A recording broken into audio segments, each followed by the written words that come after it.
आदाब नाजरीन, आइए देखते हैं 27 मार्च की टॉप न्यूज।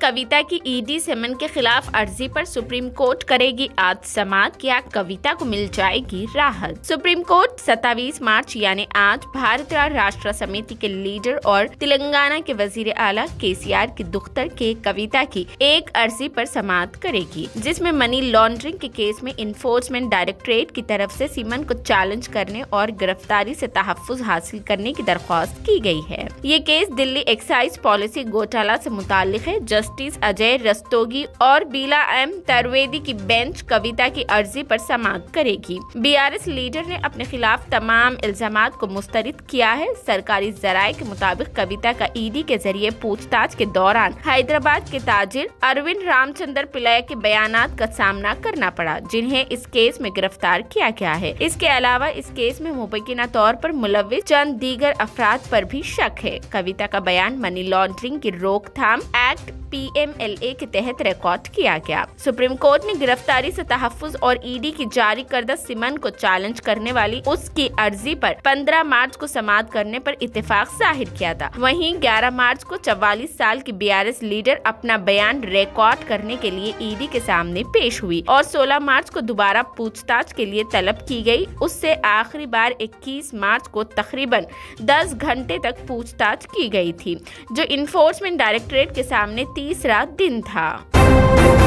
सलमान खान को कत्ल की धमकियां देने वाला 21 साल नौजवान जोधपुर में हुआ गिरफ्तार। बॉलीवुड अदाकार सलमान खान को धमकियां देने वाले नौजवान को पुलिस ने गिरफ्तार कर लिया है। इतवार को राजस्थान के जोधपुर में बशनोई नामी एक 21 साल नौजवान को एक मेल भेजने के बाद गिरफ्तार किया गया, जिसमें कहा गया था कि वो सिद्धू मूसावाली की तरह सलमान खान को खत्म कर देगा, जिसे गुज़िश्ता साल कत्ल कर दिया गया था। 3 दिन कबल सलमान के दफ्तर को धमकी आमेज मेल मौसूल हुआ। मेल में उसने कहा था कि गोल्डी बराड़ सलमान खान से आमने सामने बात करके फैसला करना चाहते हैं।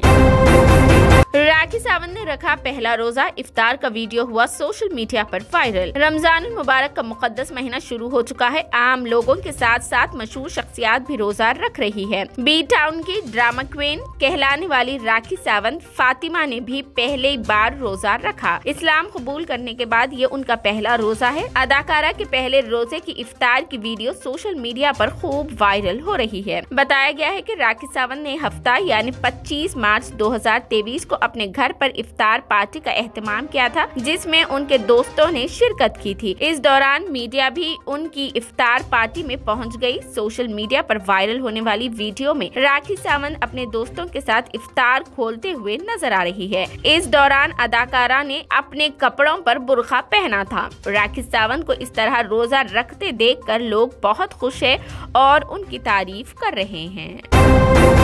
बीसीसीआई ने जारी की सेंट्रल कॉन्ट्रैक्ट फेरिस्त, जडेजा का हुआ प्रमोशन। बीसीसीआई ने अक्टूबर 2022 से सितंबर 2023 के लिए सेंट्रल कॉन्ट्रैक्ट का ऐलान कर दिया है। सेंट्रल कॉन्ट्रैक्ट में कुल 26 खिलाड़ियों को शामिल किया गया है। BCCI 4 grade A+, A, B और C के तहत खिलाड़ियों को रखा है। A+ ग्रेड में 4 खिलाड़ी है। उनमें कप्तान रोहित शर्मा, विराट कोहली, जसप्रीत बुमराह और रविंद्र जडेजा शामिल है। उनमें जडेजा की एंट्री नहीं है। इस फेरिस्त में शामिल खिलाड़ियों को बीसीसीआई 7 करोड़ रुपए सालाना रिटर्नरशिप फीस के तौर पर अदा करती है। बीसीसीआई ने अपने सालाना मुआहदे में 5 खिलाड़ियों को A ग्रेड में रखा है। साथ ही 6 खिलाड़ी B ग्रेड और 11 ग्रेड C में शामिल है। रविंद्र जडेजा को ग्रेड A+ में लाया गया है। उसके साथ ही टीम इंडिया के साबिक नायब कप्तान के एल राहुल को ग्रेड B में कर दिया गया है। एल राहुल को अक्टूबर 2021 से सितंबर 2022 तक सेंट्रल कॉन्ट्रैक्ट लिस्ट के ग्रेड A में शामिल थे। उसके तहत उन्हें रिटर्नशिप फीस के तौर पर सालाना 5 करोड़ रुपए मिलती थी। Board of control for cricket in India A grade में शामिल खिलाड़ियों को सालाना 5 करोड़ रुपए देता है। B ग्रेड में शामिल खिलाड़ियों को 3 करोड़ रुपए और C ग्रेड में शामिल खिलाड़ियों को 1 करोड़ रुपए सालाना रिटर्नशिप फीस के तौर पर मिलती है। मुंबई इंडियंस ने वुमेन्स प्रीमियर लीग का पहला सीजन जीत लिया। वुमेन्स प्रीमियर लीग का पहला सीजन मुंबई इंडियंस ने जीत लिया। फाइनल में दिल्ली कैपिटल्स के खिलाफ मुंबई इंडियंस ने 7 विकेटों से कामयाबी हासिल की। मुंबई इंडियंस ने 132 रन का हदफ 19.3 ओवर में 3 विकेटों के नुकसान पर हासिल कर लिया। मुंबई इंडियंस ने जीता WPL का टाइटल। इस मैच में दिल्ली कैपिटल्स ने टॉस जीतकर पहले बल्लेबाजी का फैसला किया। उसने 20 ओवर में 9 विकेटों के नुकसान पर 131 रन बनाए। मुंबई इंडियंस की गेंदबाजों में विनिंग और हिली मैथ्यूज ने 3-3 विकेटें हासिल की। अमीला केर ने 2 विकेटें हासिल की। एक मरहले में जब दिल्ली का स्कोर 100 रन से तजावुज करने की उम्मीद थी, शिखा पांडे और राधा यादव ने अहम इनिंग्स खेली और दिल्ली इस स्कोर तक पहुंचने में कामयाब हो गई। दिल्ली को पहले ही धोखा लगा। ओपनर शिफाली वर्मा कम स्कोर पर आउट हुई। इसी तरह मुंबई इंडियंस ने WPL का खिताब अपने नाम कर लिया। डेनमार्क में फिर एक मर्तबा कुरान मजीद के नक्शे को नजरअंदाज करने का वाकया। सऊदी अरब समेत कई मुस्लिम ममालिक का शदीद एहतजाज। सऊदी अरब समेत कई मुस्लिम ममालिक ने जुमे को डेनमार्क में इस्लामी बुक इंतहाई पसंदों की तरफ से कुरान मजीद के नस्खे और तुर्की की परचम को नजरअंदाज करने की मजम्मत की। इस वाकये के खिलाफ सऊदी अरब, मुत्तहिदा अरब अमारात, तुर्की, अर्दन, कुवैत और कतर ने इंतहाई पसंदों की कार्रवाइयों के खिलाफ आवाज उठाते हुए कहा कि इन इक़दामात से मुसलमानों के खिलाफ नफरत पैदा हुई, खास तौर पर रमजान के दौरान। इंतहाई दाएं बाजू के मुस्लिम मुखालिफ ग्रुप पैट्रियोटियन गार ने कोपेनहेगन में तुर्की की सिफारत खाने के सामने इस्लामोफोबिया पैगामात वाले बैनर्स उठाए हुए हामियों की फेसबुक पर लाइव फुटेज शेयर की, जब उन्होंने कुरान का नुस्खा और तुर्की का परचम नजरअंदाज किया था। तुर्क अखबार डेली सुबह ने रिपोर्ट किया कि तुर्क वजारत खारिजा ने इस वाक़ये की मजम्मत करते हुए उसे नफरत पर मबनी जुर्म करार दिया और मजीद कहा कि वो इजहार ख्याल की आज़ादी की आड़ में ऐसे मज़मूम इक़दामात को हरगिज कबूल नहीं करेगी। और वजारत ने डेनमार्क के हुक्काम से मुतालबा किया कि वो जिम्मेदारों के खिलाफ कार्रवाई करे और इस बात को यकीनी बनाए कि मजीद ऐसे वाक़यात रोनुमा न हो जिससे समाजी हम आहंगी और पुरअमन बकाए बाहमी को खतरा हो।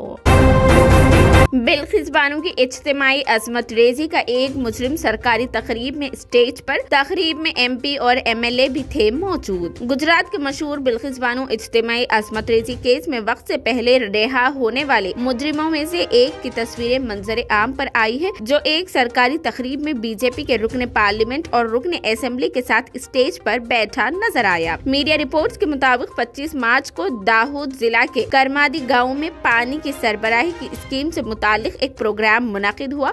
इसमें बिल्किस बानो की अजमत रेजी का मुजरिम शिलेश चमनलाल भट्ट, मुकामी BJP MP जसवंत सिंह भबूर और MLA शिलेश भबूर के साथ स्टेज पर नजर आया। ताहम BJP लीडरों ने उस पर कोई तबसरा नहीं किया। मुजरिम की तस्वीर सोशल मीडिया पर वायरल होने के बाद मीडिया से बात करते हुए बिल्किस बानो के शौहर याकूब रसूल ने कहा कि वो ये तस्वीर देखकर हैरान नहीं है। उन्होंने कहा कि इन मुजरिमों को तो रिहा होने के बाद जेल के बाहर मुबारकबाद दी गई। हम इसे इख्तिदार में रहने वालों के साथ स्टेज शेयर करते हुए देखकर हैरान नहीं हुए। अब हमें सिर्फ सुप्रीम कोर्ट से इंसाफ की उम्मीद है। सुप्रीम कोर्ट में बिल्किस बानो केस की समाअत आज होगी। हिंदुस्तानी आलमी खवातीन बॉक्सिंग में एक और सोने का मेडल हासिल किया। ताज़ा तौर पर निखत जरीन ने गोल्ड मेडल हासिल किया है। रियासत तेलंगाना से ताल्लुक रखने वाली निखत जरीन ने 50 किलो के जुमरे में वियतनाम की बॉक्सर के खिलाफ 5-0 के फर्क से कामयाबी हासिल करते हुए मेडल हासिल किया। जरीन ने बायोट के आगाज के साथ ही अपनी सलाहियतों का मुजाहिरा किया। हर राउंड में उन्होंने अपने हरीफ को मौका दिए बगैर गलबा हासिल करते हुए गोल्ड मेडल जीत लिया।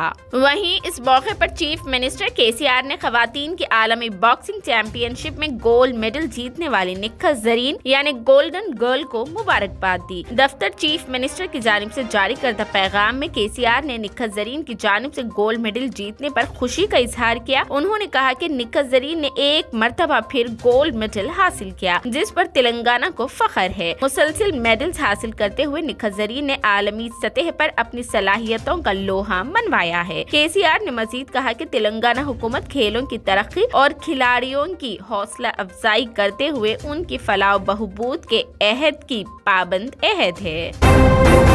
कोलकाता नाइट राइडर्स ने आईपीएल 2023 से कबल अपनी नई जर्सी की लॉन्च। कोलकाता नाइट राइडर्स ने आईपीएल 2023 से कबल न्यू जर्सी लॉन्च की है। आईपीएल 2023 21 मार्च से शुरू होने जा रहा है। इस लीग से पहले तमाम 10 टीमें अपनी नई जर्सियों की नकाब कुशाई कर रही है। हाल ही में कोलकाता नाइट राइडर्स आईपीएल की तारीख के 2 बार की चैंपियन टीम ने इस सीजन से पहले अपनी नई जर्सी लॉन्च की है। इस दौरान कोलकाता नाइट राइडर्स के स्टार ऑलराउंडर आंद्रे रसल के अलावा रंगू सिंह और वेंकटेश अय्यर जैसे नौजवान खिलाड़ी भी मौजूद थे। दरअसल कोलकाता नाइट राइडर्स ने अपने ट्विटर हैंडल पर एक वीडियो शेयर करके आईपीएल 2023 से पहले अपनी नई जर्सी की नकाब कुशाई की है। वायरल वीडियो के आगाज में आंद्रे रसल समेत कई खिलाड़ी जर्सी पहने नजर आ रहे हैं। जर्सी का रंग पर्पल और गोल्डन से मुख्तलिफ नहीं है। कोलकाता नाइट राइडर्स ने पोस्ट के साथ कैप्शन में बताया कि नई जर्सी सिर्फ पर्पल और गोल्डन कलर में लॉन्च की जाएगी।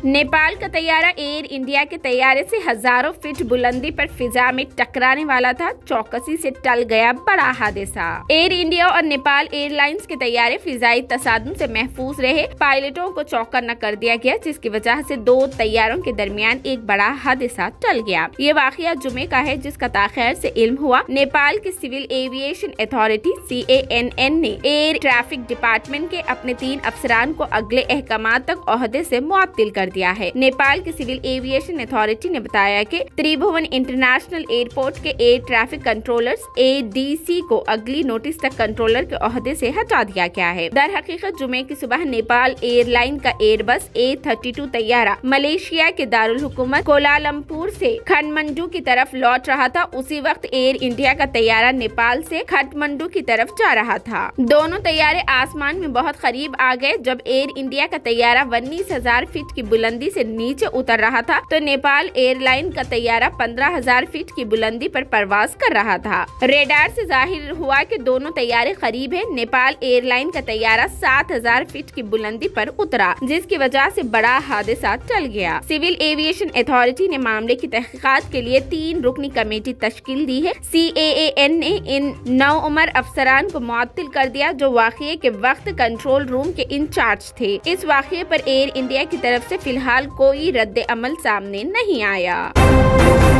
ये थी 27 मार्च की top news. TVN 99 news channel को लाइक करें, शेयर करें, सब्सक्राइब करें और फेसबुक पर फॉलो करना बिल्कुल ना भूलें।